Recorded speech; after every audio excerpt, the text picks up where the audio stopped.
Okay, welcome everybody to another Security Week webinar. Today's topic is one that is certainly in the headlines these days with software supply chain. As recently as the SolarWinds and the Code Cove attack, a lot of stuff happening in this space, and a lot of people scrambling in the incident response teams on organizations. So this is one I'm excited about. The topic is Weakness in Software Supply Chains, Cyber's Unspoken Reality. This is presented by Immersive Labs. My name is Mike Lennon. I'll be the moderator today. Just going to go through a couple quick items on the logistics side before we get started. This is designed to be interactive. That's why we do it live.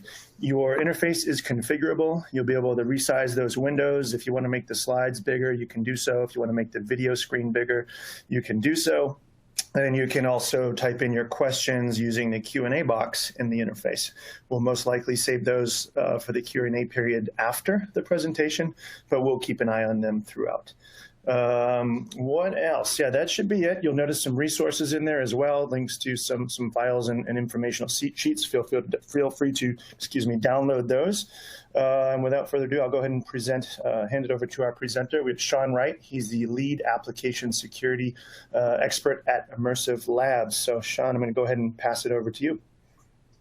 Great. Thank you very much, Mark. And thank you for having me. I'm really excited to give a talk on what I've found a really passionate topic. It's something that I've actually spoken to on previously, I think, almost 2 years ago. And it's interesting to see how it's evolved since then. Certainly a lot bigger names coming out since. Let's jump in. So before I begin, I think it's really important if we take a step back and actually look at the way software development has changed. It's certainly changed a lot over the years.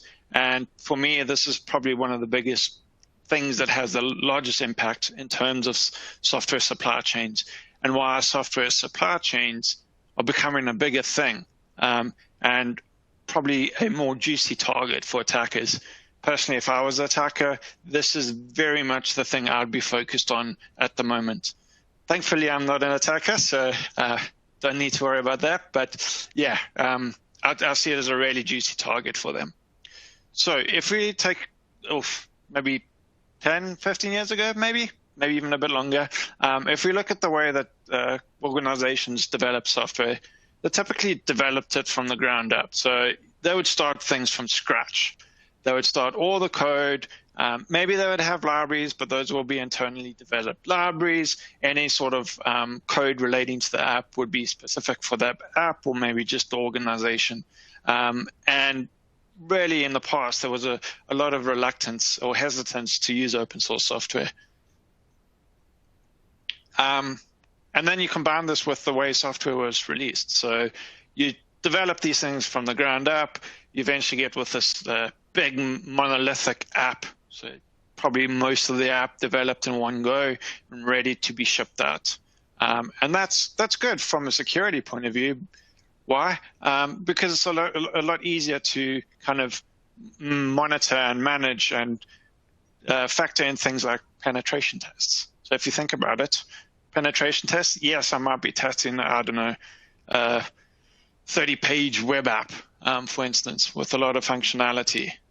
But I know it's coming. I know when it's coming. I can allocate appropriate resources, and I have a justification for taking them, 2-3 weeks to just spend focus on pen testing that web app.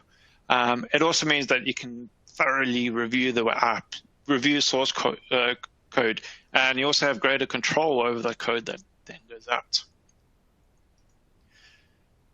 So if you take a pivot and switch to what developing an app looks like today, it's very modular. I often refer to it as apps as gluing libraries together. It's very rarely that you'd see an app developed from the ground up that would use things such as frameworks, open source, and even open source libraries within those frameworks as well, or just open source libraries glued together. Most modern web apps would actually involve some framework of a sort, be it things like Flask for Python or Spring for Java. A lot of the code's already written, and it's written by someone outside of your organization. It's maintained by someone outside of your organization. So that's going to have a big impact from a security point of view. You no longer have the self-controlled way of controlling the code that's going into your web application. And then you combine that with the way that we releasing these applications, the new functionality of these applications. So CI/CD is continuous integration, continuous delivery. And the basic premise around this is you would write some functionality, have some tests written up around that, and if those tests pass, ship it to production. So what this means is you no longer get these big monolithic releases. You have this constant stream of smaller releases. Now, this is great from a business point of view. You get new functionality out a lot quicker than you did in the past. But from a security point of view, it can be really difficult to keep ahead of.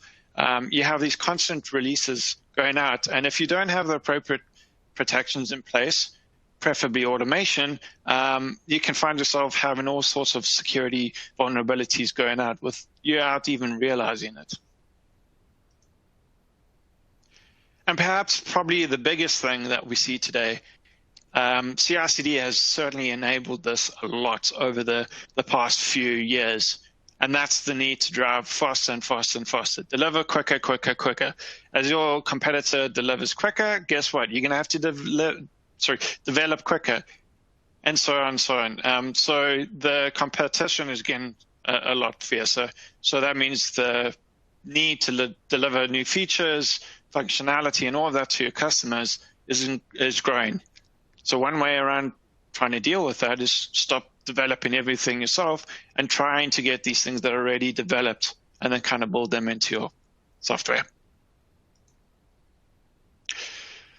So these stats. Now, this is from Sonatype. Sonatype is very involved in open source. They maintain, for example, the Maven Central repository, which is the repository for Java-based packages. And every year they release a State of the Software Supply Chain report. And for me, these figures are really interesting because it just shows you the actual sheer volume of software that's not only being released, but also consumed. So, for example, that very first one, 1.5 trillion open source software downloads were expected in the year 2020. Now, I don't have the latest report. This report that I got these figures from was from 2020. So I'm really looking forward to the new report this year and actually see how those numbers stack up. What's also interesting is the 373,000 average enterprise packages downloaded each year. Now, for me, this is really, really important because that number, it's impossible for even a group of individuals to try review each one of those. It's just simply not going to scale. And as you'll see, this is kind of the problem that we're facing, is just this absolute sheer volume. You'll see in a bit, it's kind of like finding a needle in a haystack. There's all those other figures there, and you can certainly read more figures in the report itself. But it's pretty clear that not only things are slowing down, they're actually speeding up. I think this report, compared to the last time I viewed it, the numbers are just significantly more. And again, this is why I'm kind of interested to see what's this year's report's going to say. So that's all great. That's where we've been. What does this mean from a security point of view? What are the things that the attackers are trying to do or look to do?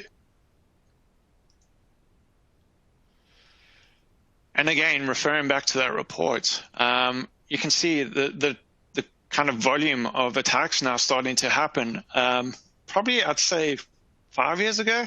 So my background is software development. Now I've been involved in application security for about just over 8 years now. And certainly 5 years ago, software supply chains weren't really a thing. It's never really been something that you worry about too much. Whereas you come towards today, like just before I put these slides together, I had to get a slide shoved in and sent off because it was just a new story on that day. And today there's another story. I've certainly seen a marked increase in the number of supply chain type vulnerabilities out there. And unfortunately, I think they're just going to get more and more.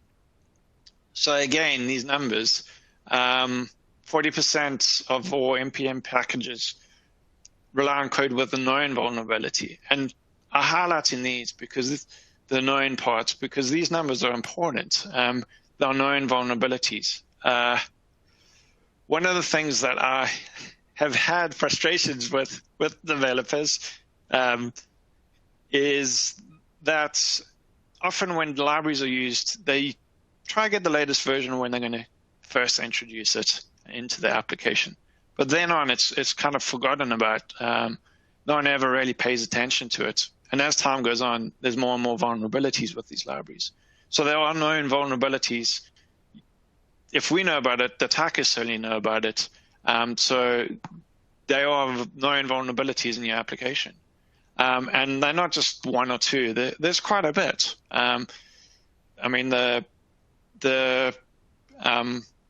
38 known OS vulnerabilities per application kind of speaks to that.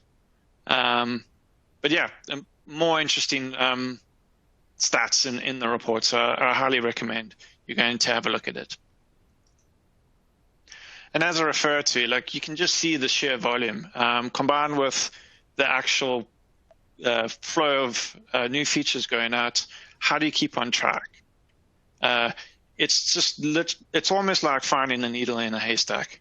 It's just really, really difficult to find vulnerabilities in these libraries, let alone like a known vulnerability.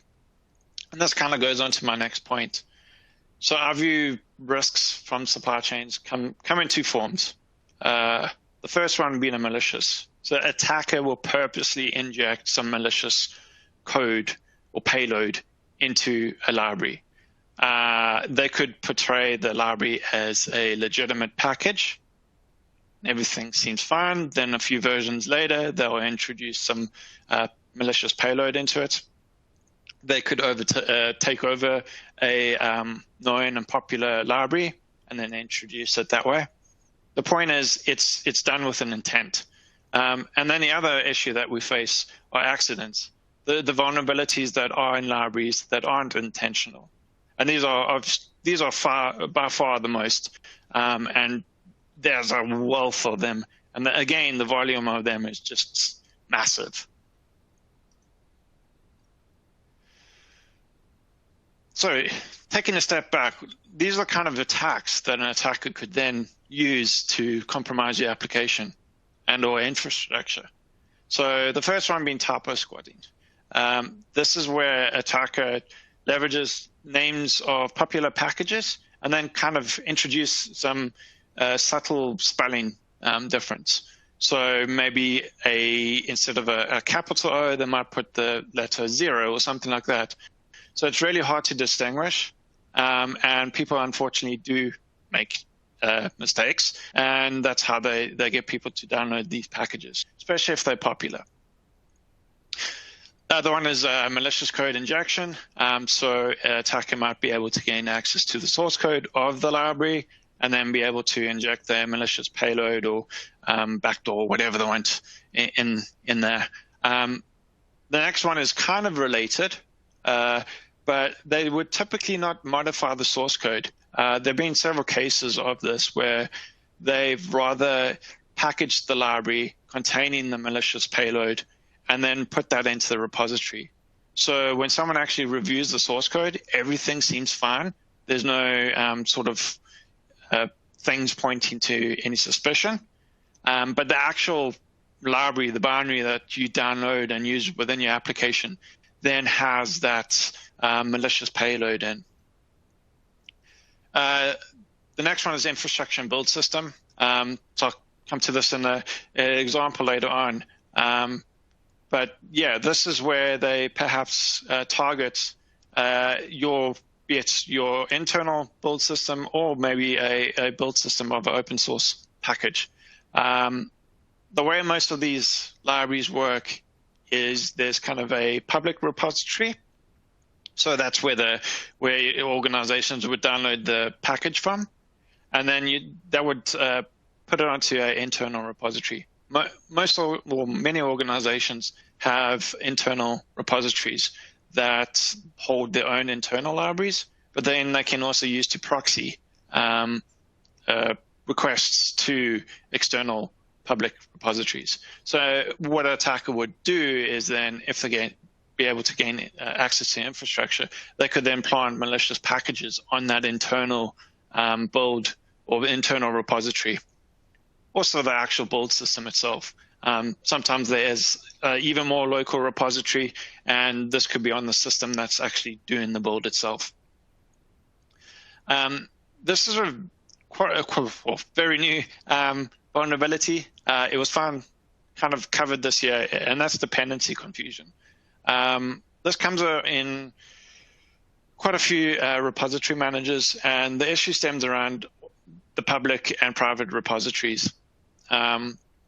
So if an organization has an internal library that they develop, they typically almost always aren't going to put that on a public repository. They'll put that on the internal repository, and then their internal build system will pull that down and use it, as well as devs and that in their local development environments. But the problem is many of these dependency managers, such as Maven, for example, for Java, they will attempt to pull the package from the public repository first before attempting any internal private repositories. So if an attacker knows the name of the internal package, as well as the current version, they could create a new package on a public repository, because anyone can go ahead and try create packages on public repositories. So as long as the naming convention is the same and the version's a higher version number, the victim would then download the malicious package from the public repository before it will attempt to download the legitimate package from the internal repository. Now, this one is a bit far-fetched, because you would then have to try and mimic all the functionality of the internal repository if you want to remain stealthy. So it would be pretty obvious if someone's tampered with the package, because obviously the functionality wouldn't work, or they would have to gain access to the functionality itself. So they would then question, well, if they have that access, why wouldn't they do one of the other attacks, which would give them better access and better success with their attack. The other one is obviously, as I mentioned, the vulnerabilities in these libraries, and simply exploiting these vulnerabilities in the libraries themselves. So a good example is Equifax.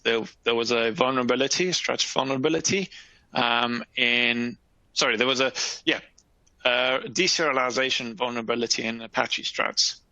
And the attackers just simply exploited that, got access to the infrastructure, and away they went. And we all know how that turned out. And then the last one on that list is a service compromise. So a library is not always a package that you would download. This is most probably more relevant to web applications and web services that you interact with.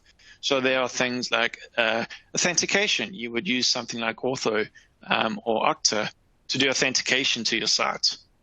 And that's via a web service. And I'll cover an example later on how a web service was actually compromised and caused issue for sites.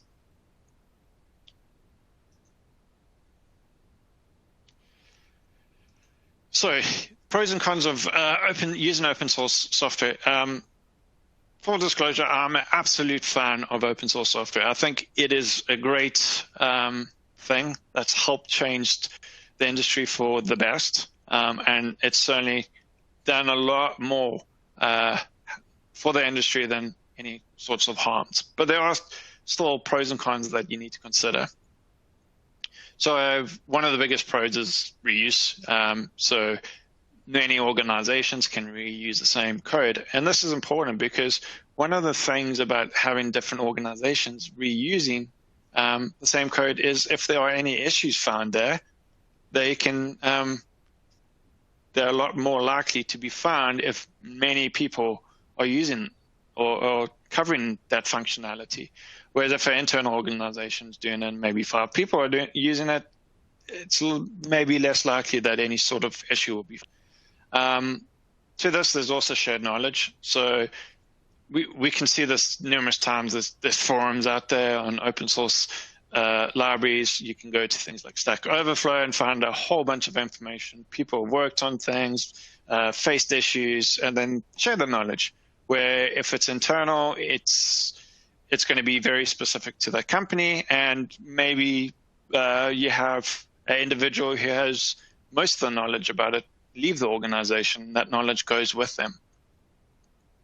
Transparency, obviously being open source, means the codes are freely available. So anyone who wants to view and inspect that code can do so. And along with this, that kind of aids faster development. So there's no longer this hoops and bounds. You can get many people working on it.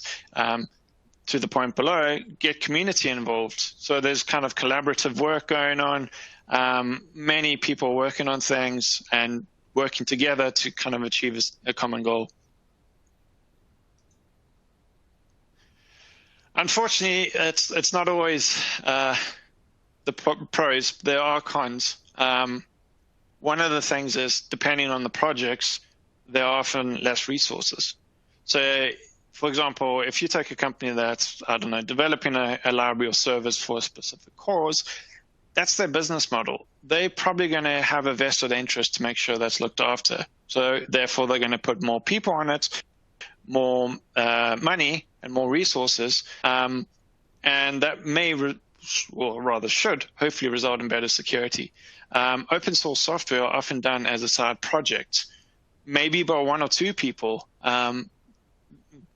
the primary people working on those projects. So they're not going to have the budgets that a lot of organizations have to do things like security scans or even get the best security scan out there and that kind of thing, or even the time. Sometimes it's just a side project over and above their day-to-day job. And while transparency is great from reviewing the source code, it also means that attackers have this visibility. So they can also inspect code and try to find vulnerabilities. And you may say, well, okay, the code's open to everyone, so everyone will find the code. Well, we've seen several instances where vulnerabilities have been found in open source software, but only years after they were first introduced. And this is, again, to that point of finding the needle in the haystack. There's thousands and thousands and thousands of lines of code. It is really difficult to find a vulnerability sometimes. Attackers also have the time on their side, so they can spend a lot more time trying to find these vulnerabilities.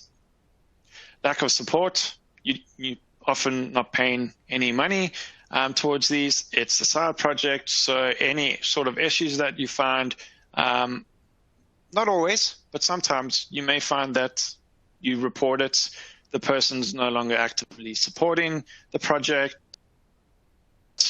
or for whatever other reasons, the project just doesn't get the vulnerabilities fixed, or any sort of issues that you may find. I have battle trying to get working. Transitive dependency nightmare is a thing that I've faced many times. And by that is, for those who don't know, transitive dependencies is if you download a package, often that package will have its own dependencies, and that package will have its own dependencies. So you build this tree-like structure of dependencies. So when you're downloading one package, you're often not downloading a single package. You're downloading multiple packages. And while the author of that package might do a great job of security and trying to make sure they're keeping things up to date and that, those packages that they rely on may not always be the same. And I've faced this before, where you have to start tweaking version numbers, or rather not tweak version numbers, but try to force it to download later versions and put wrappers around it. It can be a bit of a pain. And as I've already touched on, the actual sheer volume, it's a massive task to try to keep on top of things. An attack can quite easily just harden amongst the absolute volume of it, and they won't stand out. I mean, if you're going to find, I don't know, maybe even a class. I was going to say 1 or 2 lines of code, but even say, let's take a class that's malicious. How are you going to find that across millions of lines of code? It's going to be very, very difficult. And another thing that is quite a issue that I've seen,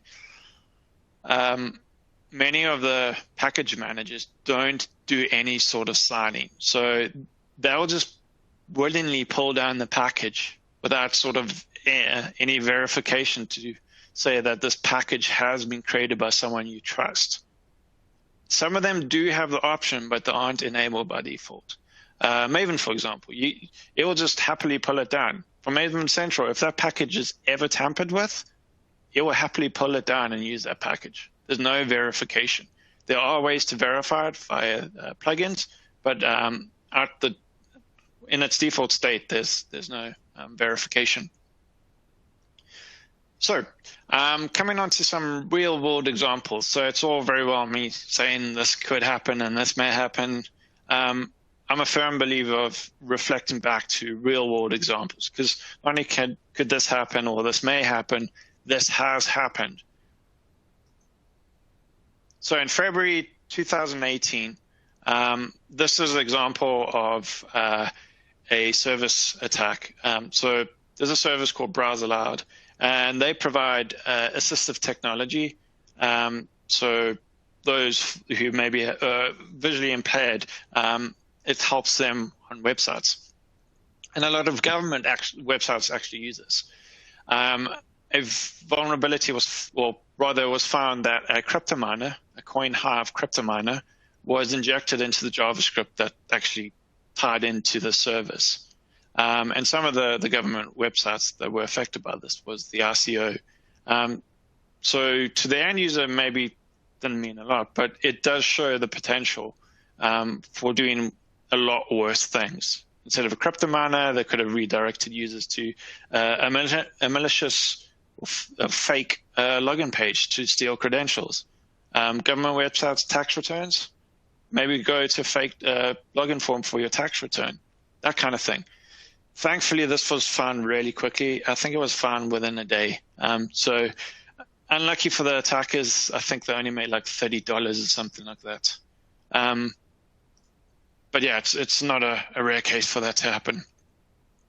In April 2020, Ruby Gems, again, crypto mining. As you can see, it was downloaded 2,100 times. So not a massive amount, but there's still a sufficient amount of people downloading these things. And if you think towards cloud scaling, that can suddenly be pretty significant to an organization. If you start spinning up more and more instances, costs can quickly and rapidly spiral. July 2019, PyPy. So PyPy is the Python package manager. This library had a backdoor vulnerability in it. And even though this was reported, it wasn't removed from the package. So again, illustrating like sometimes these vulnerabilities and issues are found, but they're just simply not there to maintain it, or it just gets lost, or the author, for some reason or other, just doesn't want to update it. August 2019, npm package. So yeah, this one installed a malicious payload that would then attempt to steal sensitive information from the systems that it was installed on. So if you imagine npm is part of a web-based technology, this would typically run within a web app. It could steal things like logins, database credentials, all sorts of things. So again, illustrates how these things can steal. So this was a very recent one, and to me, this is kind of the one that brings it really a lot closer to home. sure, the last few examples, there were a few packages or a few thousand downloading that. PHP, on the other hand, is used by hundreds, if not millions of sites. So a compromise on this means a massive compromise. And what happened in March of this year is the source code was changed on 2 occasions. So the actual source code that they use to develop and distribute the PHP that you then install on your servers. And they changed it before the official release.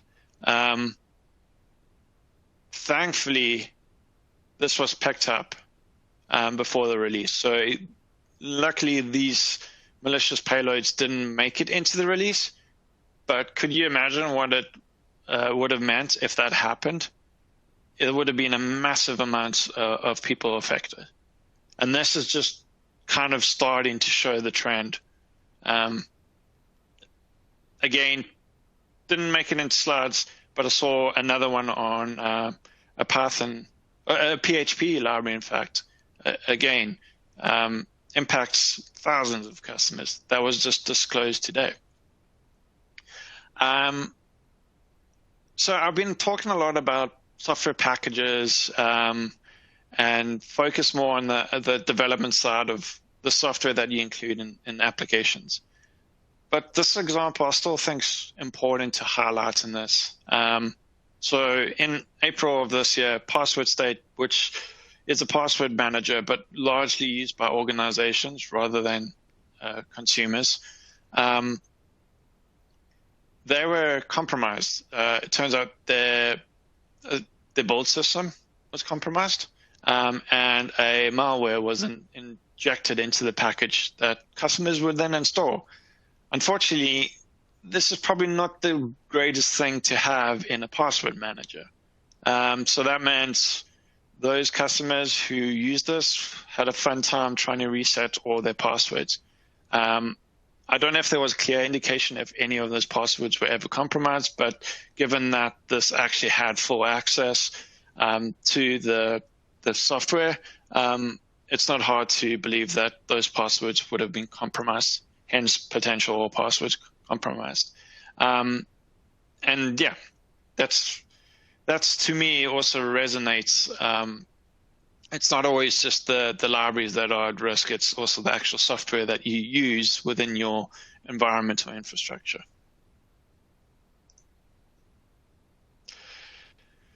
CodeCov. So this is a tool that development teams would use. It's used as part of testing.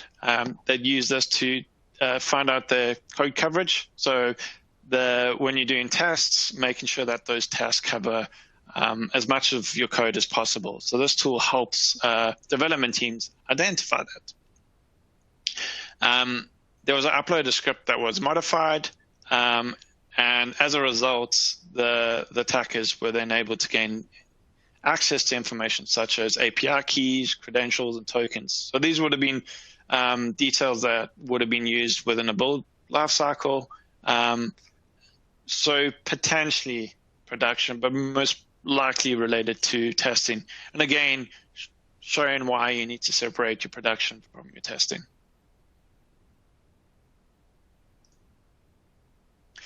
So I've gone a lot on about the risks, showing examples, but what can you actually do about this? Thankfully, there are some things that you can do. So to me, this is probably the biggest one, source code composition analysis. So SCA kind of often gets confused. I've seen the two used interchangeably. Source code analyzer analyzes the source code.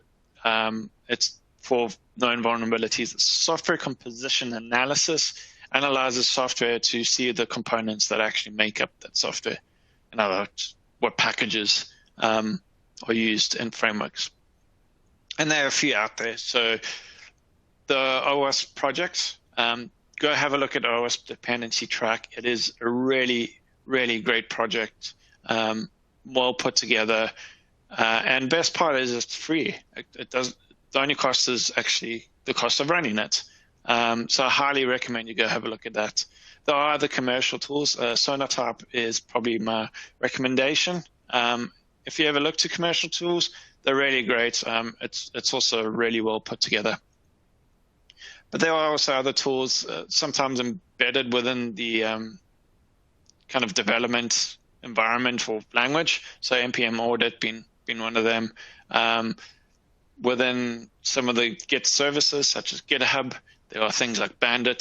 GitLabs also has some tooling around this. It's really important because, as I say, you can't protect what you don't know exists. So unless you don't know the vulnerabilities that are within these libraries and these applications, or these libraries that you're using within your application, you can't address those vulnerabilities. Also important is, and I've been in this situation, a massive vulnerability comes out in the library and everyone's running around, oh my gosh, are we using this anywhere? Often people don't know what libraries they are using where. So it's a real pain to try to work out where this library is used. These tools will help with that. Use things like dependency track. You go, okay, I'm going to go see what that vulnerable version of the library. Go to the tool, look for the library in the tool, and it'll tell you which projects that library is known to be used in. And then you can deal with those projects on a case-by-case basis, rather than having to do this lovely grep or doing a text search in GitHub or something like that. To this automation, this is key. So making sure that all those scans are done on a regular basis. Don't do them manually. Try to do them with every build, and keeping them up to date. Some tools also automatically will try to update the libraries being used. There are kind of problems that may be with this, which I'll get into a bit, but is certainly a step in the right direction. If automate as much as possible. And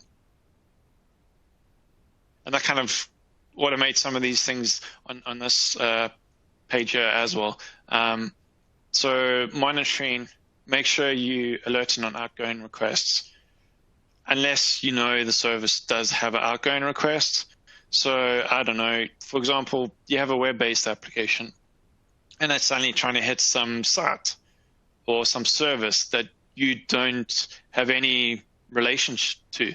That should immediately fire off alert. Like that should send alarm bells ringing.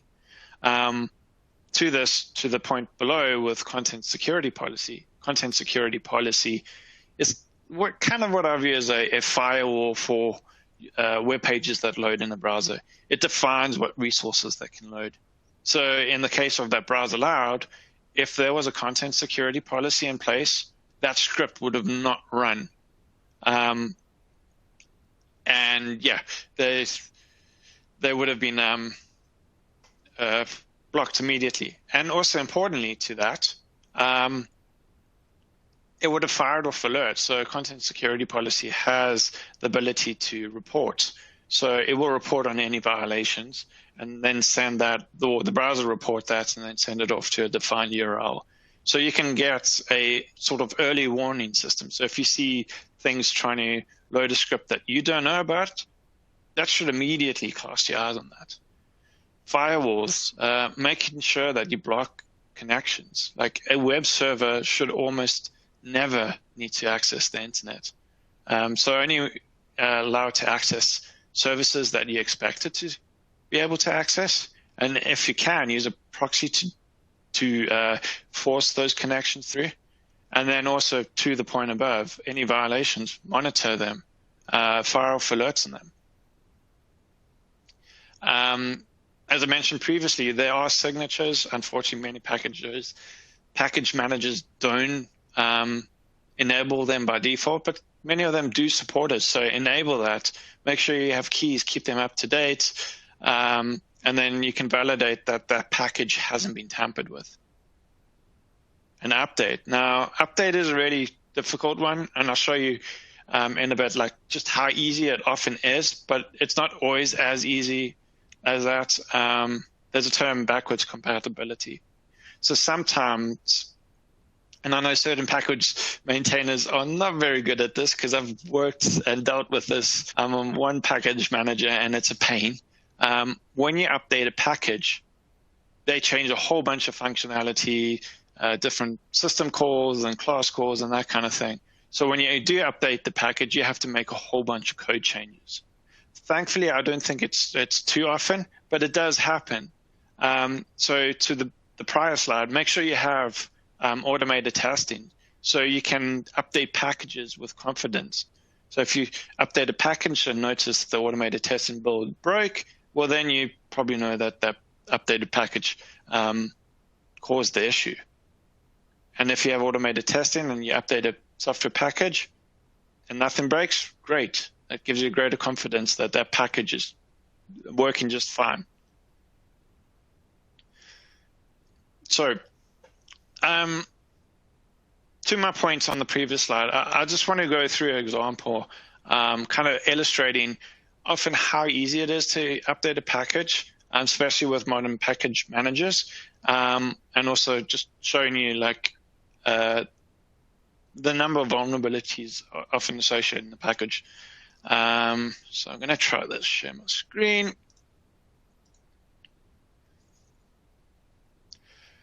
So this is our lab here. Within this is a simple fitness type tracking web app that's running. And we have a code editor that allows us to view the code within this. Now, in Java, using Maven, there's a file called POM, and this defines the build and other information related to the application. So within this, you'll see there's these dependencies, and these define libraries that are included as part of this package. Now, within this example here, there's this Jackson databand package, which is related to XML. It's a library for helping parse XML in Java. Now, the problem is this version is out of date. And if we go have a look at this version on CVE details, we can see it has several vulnerabilities. 60% are execution of code. I immediately get worried about those things because that means an attacker can then run code on your system. So whatever privileges that system is running as, the attacker will have the same amount of access. So that's why I always find it a bit alarming sometimes when I see execution code in these libraries. Now, it's not always as simple as just running some code. You first have to find the vulnerability, and sometimes it's not immediately obvious. There's no known exploits, and is your application even calling out that code? And this kind of goes to another point when you're trying to prioritize these vulnerabilities. Like, if I'm trying to see this within the application, how do I know my application's even vulnerable to this? I could spend weeks. My advice there, just assume the worst. So if I see code execution, just assume that your application is now vulnerable to code execution and work off the details on the actual CVE. So if you go into it, you can actually drill into them, each one individually, and then you can get further information, such as, is it remotely accessible, and so on and so forth. If you spend time finding out if your application is vulnerable, you're going to spend weeks on one, and as you can see, there's numerous libraries, and the volume is going to easily take someone and make it their full-time job. Combined with the fact that I'm just going to show you how easy it is to update. So all I need to do to update this library is just simply change the version number. So I'm just telling the package manager here to use this version of the package, which to date doesn't have any known vulnerabilities, which I think is also the current version. And often it is as simple as that. That's why things like the Equifax breach, technically, it could have been as easy as this. I don't know their build system. I don't know what it looks like. I'm assuming it's probably a lot more complicated, so most probably not as easy as this, but sometimes it is that easy. And as I mentioned, if you've got automated tests in that, it makes making these kinds of changes a lot simpler. And you have greater confidence that they haven't actually broken anything. And there we go. It's often as simple as that.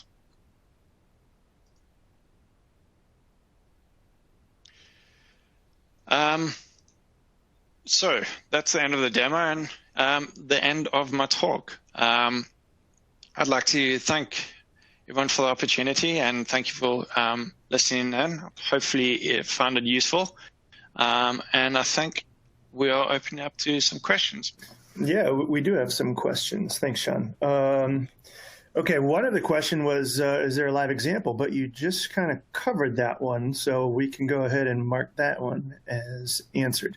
So again, everybody, if you do have any questions, technical questions, feel free to submit them through the Q&A box. We've got a little bit of time to get through those now. So, okay. This question is, what do you think are some of the challenges development teams face in terms of the libraries used? You touched on it a little bit, but what are you seeing when these developers are working, as teams across these different libraries? I think there's a few things. Certainly to my beginning set of slides, like the need for developers to deliver more and more quickly. So they're going to be a lot more focused on developing functionality. If they don't have appropriate testing in place, sometimes updating libraries is not as simple as just changing the number. They would then have to run through several tests to make sure it hasn't broken anything. And there are cases where they might find that if they do update a library, they have to now suddenly have to go and change a bunch of code. I've been down that position before, like, oh, great, the simple just change this version number. I didn't change it from a major version or anything. I just changed the minor version, and I suddenly found I had a whole bunch of code that I had to go change. And then guess what? That takes time, as well as the volume. If they just suddenly inundated with all these reports and that, it's not going to be helpful for them. So development needs to work with security, and security needs to work with development. Prioritization is key to this. If you find a vulnerability in the library that maybe can cause a denial of service under really extreme circumstances, is it really worth updating that library? Probably not. If there's suddenly some remote code execution with a known exploit, you probably want to make sure that development's right on that. Okay, and again, this is technically was submitted as a separate question. So you talked about more about the challenges developers have, but now how about what are some of the challenges that security teams have that might not have a chance to be part of these development schedules depending on the organization and the process? So what sort of how do they deal with the challenges when risky source code is deployed in their environments? It's working with the development team and development team working with them. At the end of the day, you're all working for the same company. You're trying to achieve the same thing, regardless of which team you work in. You might have different goals of getting to that, but you're trying to achieve the same thing. I've been in cases where development teams have gone off and just done their own thing in silo, and we weren't even aware about it. As I said previously, like you can't protect what you don't know.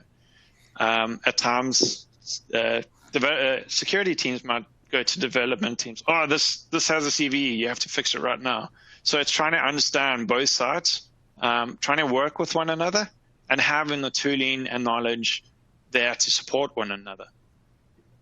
So security teams providing the tooling, the automation, helping development get it set up, as well as interpret the results. But also development teams working with security teams to make sure their code's covered by those tools and have some sort of step in their SDLC and build process to review these things. Okay. Okay, another question. Does container-based virtual testing help reduce vulnerabilities before deployment? Good question. I don't think it will, because ultimately, whether it's running in a container on a system, most of the vulnerabilities are going to be targeting the application which it's running on. So if you are trying to, it depends, okay? If it's targeting the build system, then probably yes. I'm not aware of any libraries specifically targeting a CI/CD application. The attackers would rather try to get into the application. I'm talking about attackers trying to exploit libraries to then attack the CI/CD application. So, yeah, if attackers are trying to exploit a library, probably not. But if they're trying to attack the CI/CD or the build server, then maybe. I could see it certainly helping. Sure. Okay. Okay. And this could be a quick one, but does automation increase vulnerabilities? It all depends how you do it. If you're talking about automation from automating the ability to update libraries, potentially, because you might be pulling down additional libraries. I don't know. I haven't delved too much into that. Also, if you're talking about automation in the tool itself, you could also introduce vulnerabilities in the tool if you're thinking about a CI/CD application. But by and large, I think automation is going to help reduce the vulnerabilities more so than increase them. I'm just trying to think of scenarios where you could probably introduce more vulnerabilities, but I'm finding a hard time to see where those would be.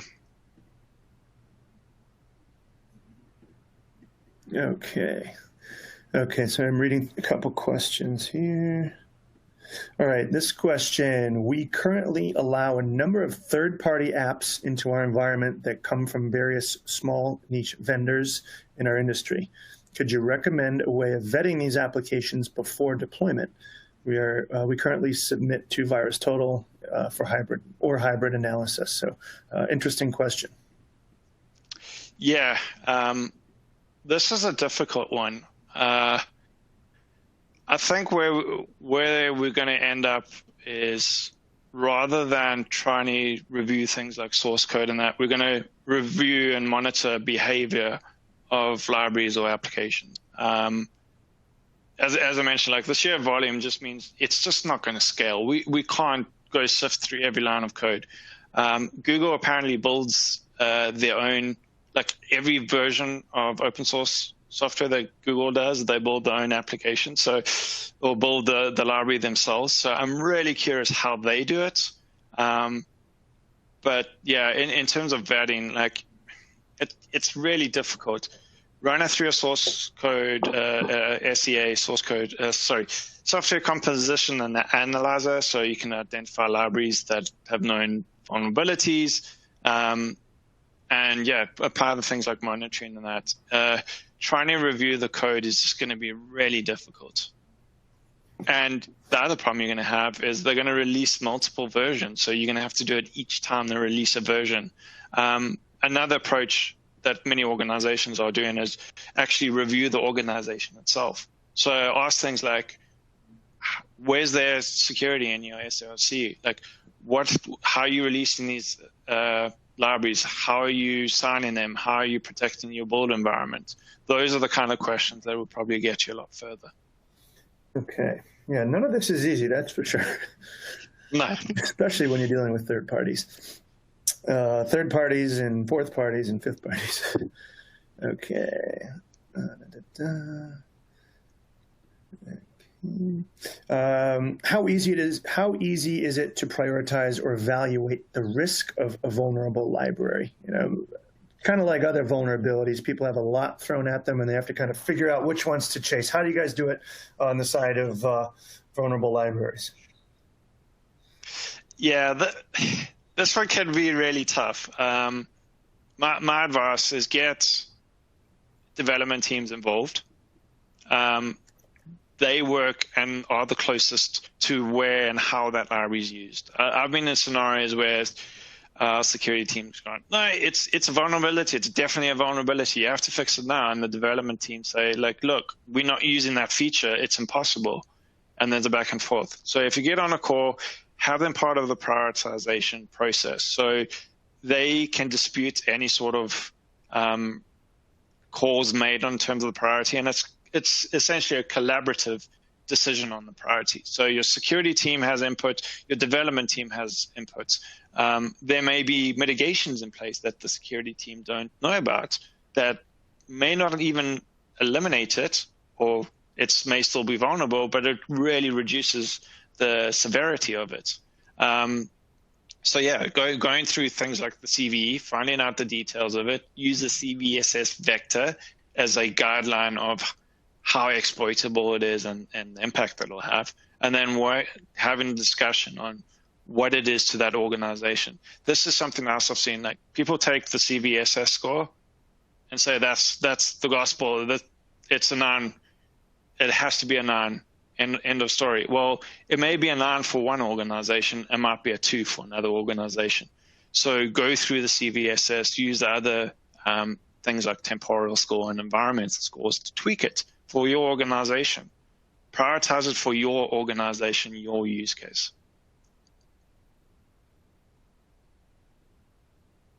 And it also helps with that collaboration between development and security. So it's no longer security just shouting at development, you must fix this.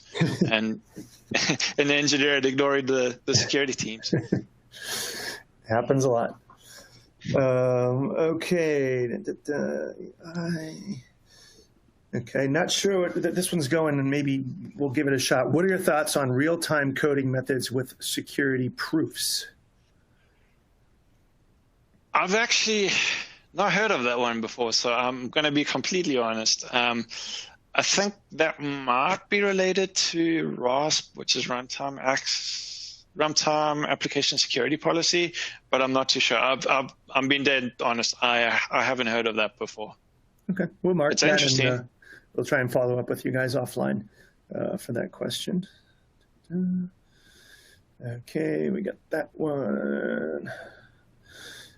Okay, this could be, you could go all kinds of directions with this one, but how can we prevent competitive sabotage by organizations or companies for causing these vulnerabilities? I guess it really doesn't, the same principle would apply whether it's a competitor or just any old black hat hacker, but any thoughts on that? Yeah, I wouldn't imagine there would be too much different. I would imagine you'd have to approach it in the same manner. The attack is an attack. Be it a competitor, it doesn't even have to be a competitor. You got to remember there's different types of attackers. And in my view, if a competitor's trying to attack you, guess what? They're an attacker. And even better, if you catch them, well, suddenly they might not be a competitor anymore. There are different attackers as well. You could have hacktivists even. Sure. So yeah, I think the same principles still apply regardless. Yeah, again, it's an interesting one. Yeah, but again, the practices would be the same, I guess. Okay. This one might be a little bit out there too, but we'll give it a shot. As many applications are going, I'm going to kind of rephrase this on the fly. Artificial intelligence. How can we prevent the extension of vulnerabilities when machines and kind of things are doing them on their own? I would hope that we could counter it with machine learning and that kind of thing. I think often also a lot of the times it comes down to those core principles of security. I really feel if you follow those core principles, you can go a long way, even against things like machine learning. That because ultimately, who has more intelligence, machine learning or a human? A human has more intelligence. Like a lot of these attacks from humans are really, really, really, really clever. I would never think of them in a million years. But yeah, they're really clever, and how they achieve it is even more clever. So to be honest, I'm still a lot more worried about attackers, human attackers, than like any sort of AI or machine learning attacks. Sure. Yeah. I mean, focus on the current threat right now and try and get that under control before we start worrying about all that. And it's just, again, it kind of like goes to the prior point. Like, it's still an attack. The general principles should still apply. Absolutely. All right, Sean. Well, that brings us to the top of the hour, so that we are out of time. Great. But on behalf of Security Week, I want to thank everybody for attending today. And Sean, I'll leave it up to you for some parting words to the audience. Well, thank you again for having me. I really thoroughly enjoyed this. Hopefully it's really helpful or been some help for everyone who attended. And yeah, hope everyone stays safe. All right. Thanks so much. Thanks.